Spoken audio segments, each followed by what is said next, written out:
चलिए, कल कल के क्लास में हमने पढ़ा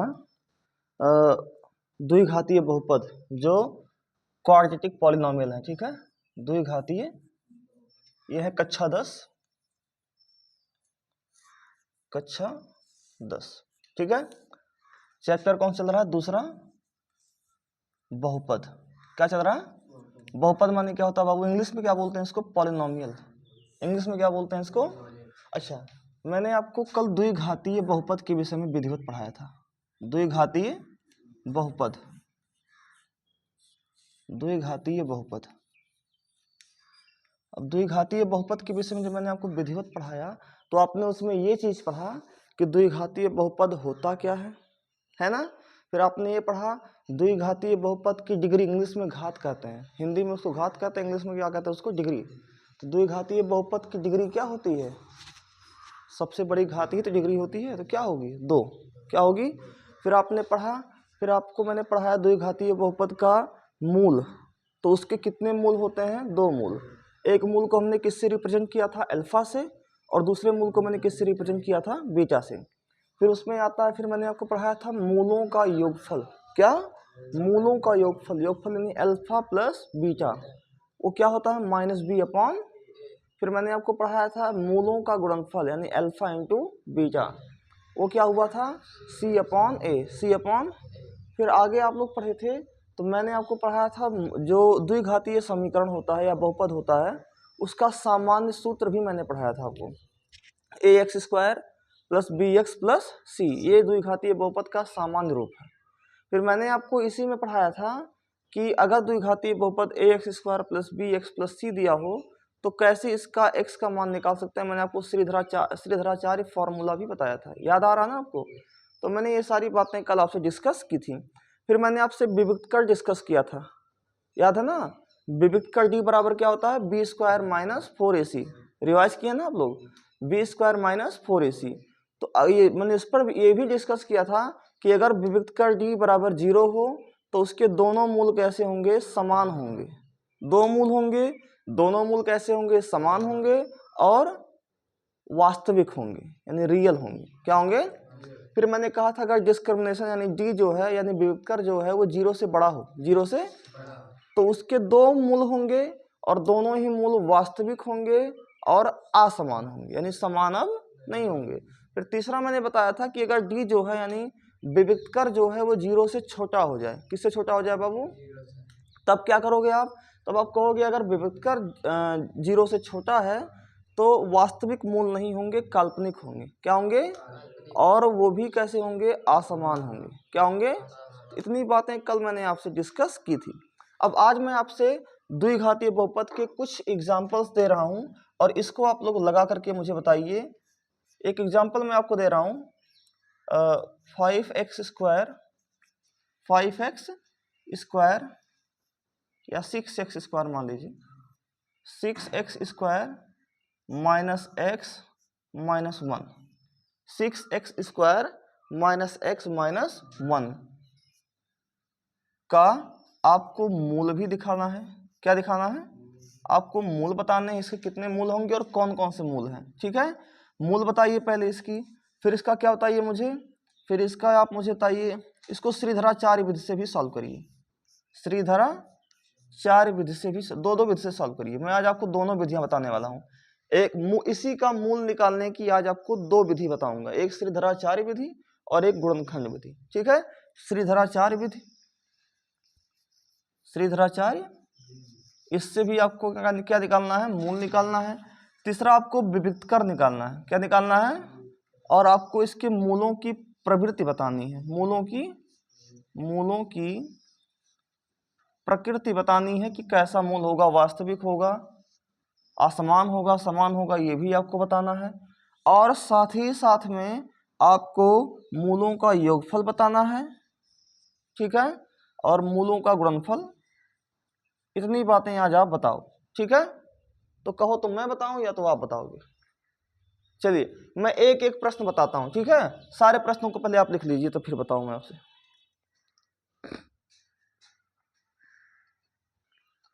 अब चलिए अब एक एक क्वेश्चन समझते हैं। ठीक है, सबसे पहले हम मूल निकालने की दोनों विधियों के बारे में बात करते हैं, एक श्रीधराचार्य विधि और एक सामान्य विधि। ठीक है, चलिए देखते हैं।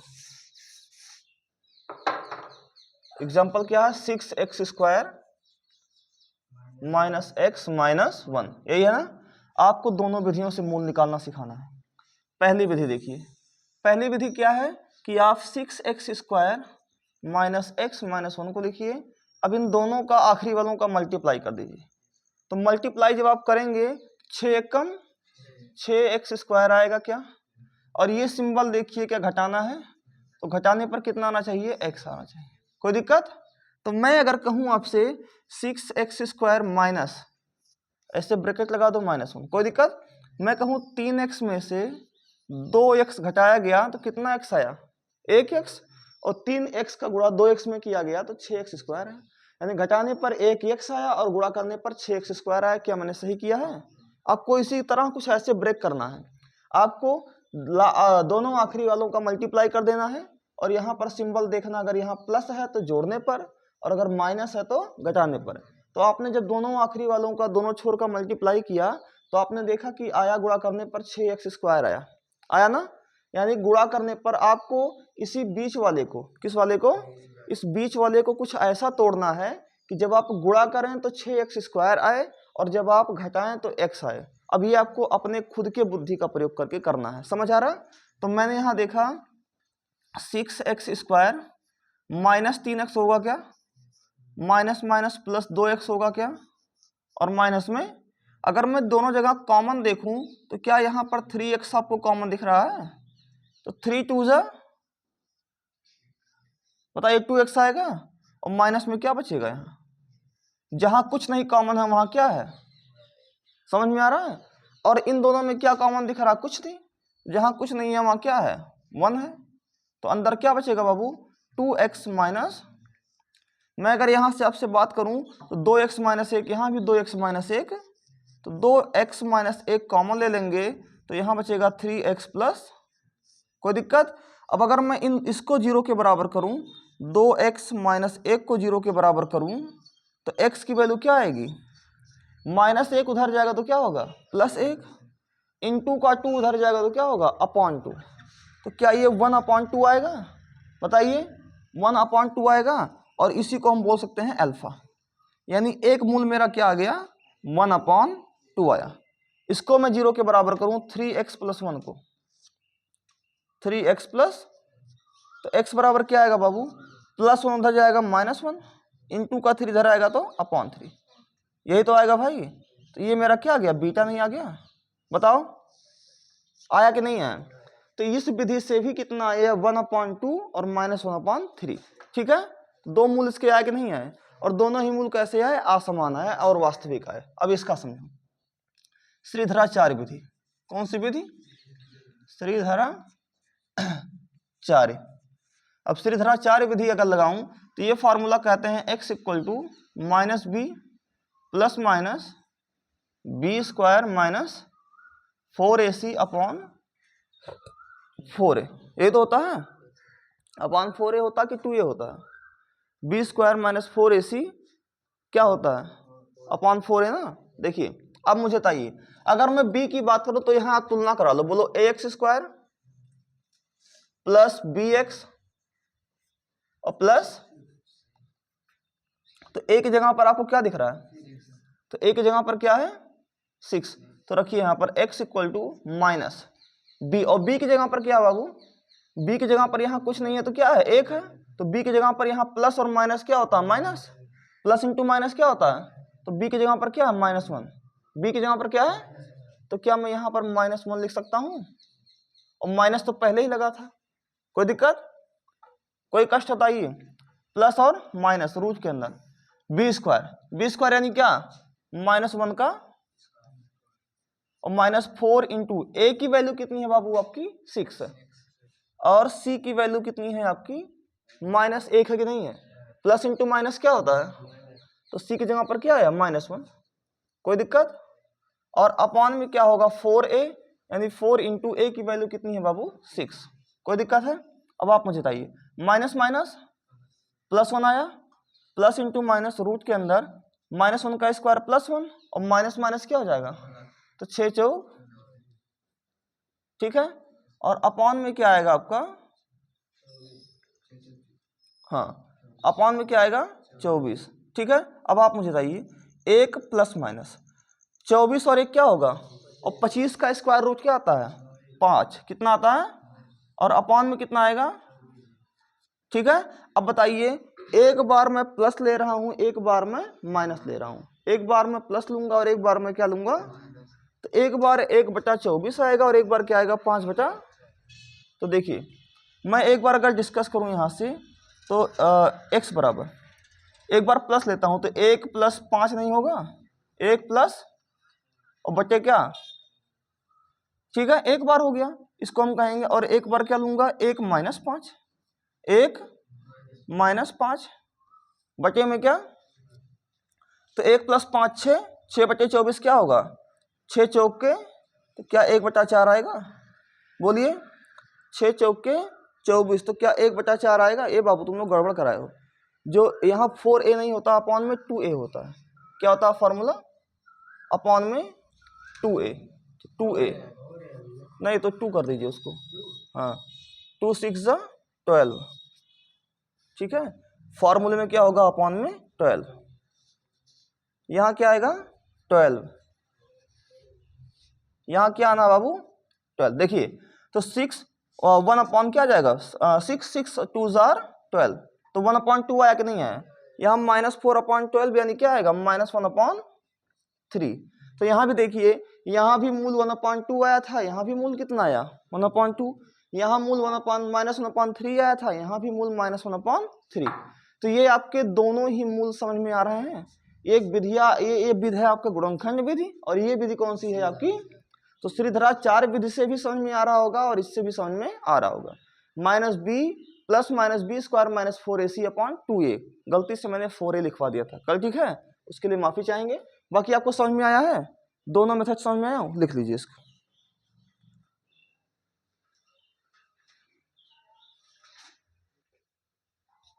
बाबू मूल निकालने के दोनों मेथड आपको समझ में आ गए, बताइए इजीली समझ में आया कि नहीं आया।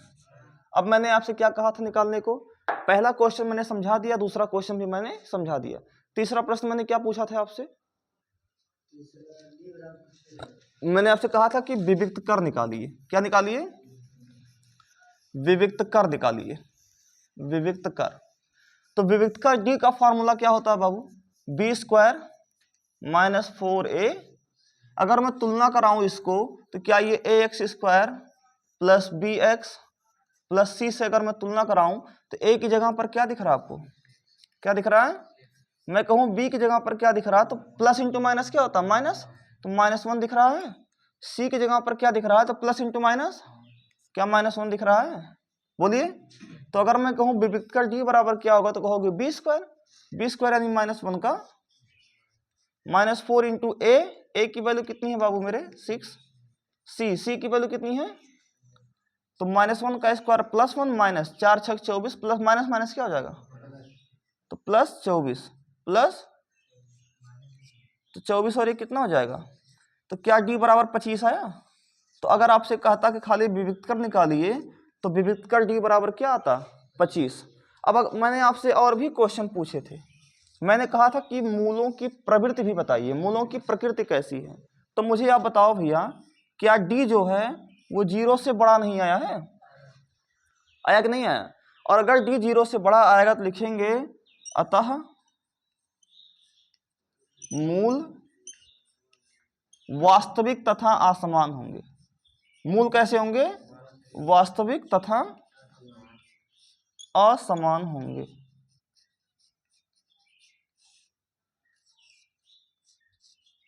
बता दो मेरी बात समझ में आ रही है, मूल वास्तविक तथा असमान होंगे, कोई दिक्कत। तो अब आपको मूलों की प्रकृति बतानी भी आ गई, आपको विविधता निकालना भी आ गया। और मैंने क्या क्वेश्चन पूछा था, मूलों का योगफल तथा मूलों का गुणनफल बताना, ठीक है। इसको लिखना चाहेंगे आप, लिखना चाहेंगे, देख करके लिख लीजिएगा, ठीक है, फिर समझते आगे, लिखने का काम वही करिए। फिर अगली बात क्या आती है, अब अगला क्वेश्चन मैंने पूछा था कि मूलों का योगफल कैसे निकालोगे आप। क्या कैसे निकालोगे? मूलों का योगफल। इसमें 6x² माइनस x माइनस 1, यही तो बहुपद दिया था। तुलना कराऊंगा अगर मैं ax² plus bx plus c से, तो यहाँ कुछ नहीं है, तो यहाँ क्या है 1। तो a की जगह पर क्या दिख रहा है बाबू 6, क्या दिख रहा है?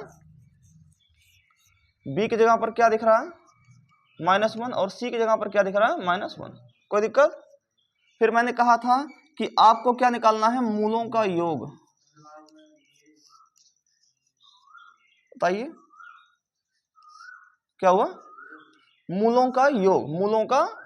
मूलों का योग क्या होता है बाबू? अल्फा प्लस, ठीक है, अल्फा प्लस यानी -b/, तो लिखिए माइनस, और b की जगह पर क्या बाबू लिख सकता हूं, और अपॉन में a की वैल्यू कितनी है? तो माइनस माइनस क्या हो जाएगा +1/। कोई दिक्कत? अगर मैं कह दूं मूलों का गुणनफल क्या होगा? मूलों का गुणनफल क्या होगा? मूलों का गुणनफल क्या होगा? मूलों गुणनफल माने क्या? अल्फा इंटू ये क्या होने वाला है? तो आप कहोगे सर c/a होता है, और c की जगह पर क्या है -1 अपॉन a की जगह पर क्या है 6, तो -1/। तो क्या मूलों का योगफल और मूलों का गुणनफल निकालने में कोई दिक्कत आपको होगी? बताइए बाबू। तो इतनी बातें मैंने आपको, और क्या मैंने पूछा है? और कुछ नहीं, ठीक है। तो इतनी ही बात मैंने आपसे पूछी थी, इतनी बात आपको बता देनी, ठीक है। अब आज के इस क्लास में मैंने इसके पिछले क्लास में मैंने जितना भी बहुपद द्विघातीय बहुपद के विषय में डिस्कस किया था, उन सारे एग्जाम्पल्स को लेकर के, उन सारे टॉपिक्स को मैंने आज के समय में, आज की क्लास में कंप्लीटली समझाया। क्या पिछले क्लास को लेकर के और आज क्लास को लेकर के कोई डाउट आपके मन में बचा है? नहीं बचा? चलिए अब नेक्स्ट क्लास जो हम लोग ले रहे हैं, उस क्लास में हम लोग पढ़ेंगे, अभी भी द्विघातीय बहुपद ही पढ़ेंगे। क्या पढ़ेंगे? और द्विघातीय बहुपद में वो चीज पढ़ने वाले हैं, जैसे द्विघातीय बहुपद में ये सब तो छोटी बातें पूछेगा आपसे। द्विघातीय बहुपद में आपसे कुछ बेसिक फार्मूला पूछता है, जिस पर डायरेक्ट क्वेश्चन आपके एग्जाम में आते हैं। मैं उस पर डिस्कस करूंगा, साथ ही साथ मैं त्रिघातीय बहुपद पर भी उसमें डिस्कस करूंगा। चलिए मिलते हैं नेक्स्ट क्लास में।